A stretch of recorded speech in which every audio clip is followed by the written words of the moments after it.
Қазірде шаңырақтың шайқалып босағаның берік болмауы белең алып барады. Бүгін үйленіп, ертең ажырасып жатқан жас жұбайлардың қатары күн санап көбейіп келеді. Мұны статистикада растауда. Ислам шариғатында талақ дегеніміз не? Оны Жексенбай ұстаз былай түсіндірді.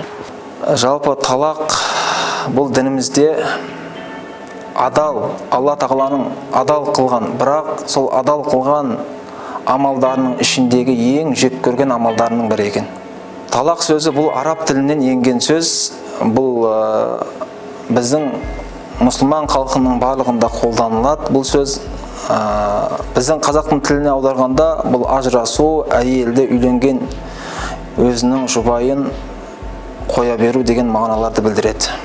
Жалпы дінімізде ажырасуды өте құптамайтын, тек ары қарай екі жастың өмір сүруі мүмкін болмаған жағдайда ғана ажырасуға рұқсат береді. Негізі жалпы дінімізде Алла субханала сондықтан адал қылған нәрсенің ішіндегі ең жек көрінішті, ең жек көрген нәрсесі деп бізге баяндаған бұны пайғамбарымыз Мұхаммад Мұстафа саллаллаху алейхи вассалам.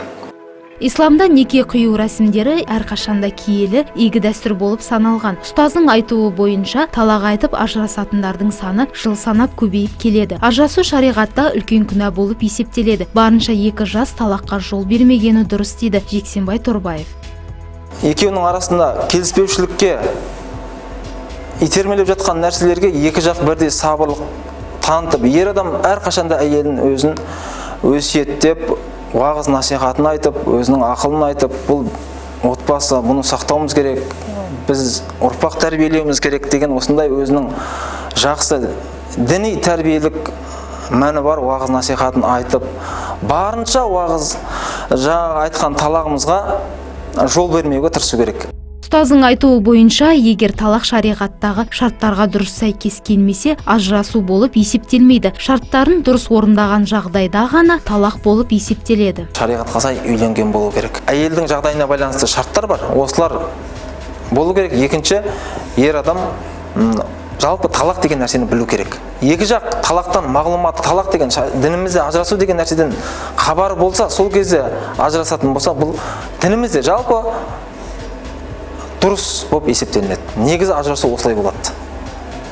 Ал егер екеуінің де хабар болмаса, онда оларға арнайы маманнан сұрау керек жағдайларын. Егер талақ беріп қойдым, ажырассам деп айтып қойдым, ажырастым деп айтып қойдым деп жатқан жағдайда, олардың мәселесі сендер ажырастыңдар деп жаңа діни тұрғыдан оларға айтылмайды. Қашан айтылады? Егер екеуінің де жағдайын тыңдап, маманның алдына барып, екеуінің де жағдайын тыңдағаннан кейін, маман оған айтады. Маман дегеніміз жаңа имам, немесе осындай діни маман оларға айтады. Екеуінің мына аралығында болған әңгіме ажырасу деп есептеледі шариғатымызда. Ажырасу екі жақтың себебінен орын алып жатады. Басты себептерін ұстаз былай түсіндірді. Бірінші себебі, екі жастың ажырасуына жетелейтін бірінші себеп, екі жас бір-бірінің міндетін білмеуі, отбасыдағы міндеттерін білмеуі. Екіншіден, сабырсыздық танытуы. Үшіншіден, мен айтарым, мынау әзір нарықтық заман кішкене жетіспеген нәрсеге ажырасам деу болып саналады. Төртіншісі, бұлар жалпы жиі ажырасатын адамдар, немесе үйлене салып ажырасқысы келіп тұратындар, бұлар жалпы үйлену деген шариғатымызда жұбай екі жастың үйленіп бақытты өмір сүру, жалпы үйлену деген нәрсенің қадір қасиетін түсінбеулер деп мен айтар едім.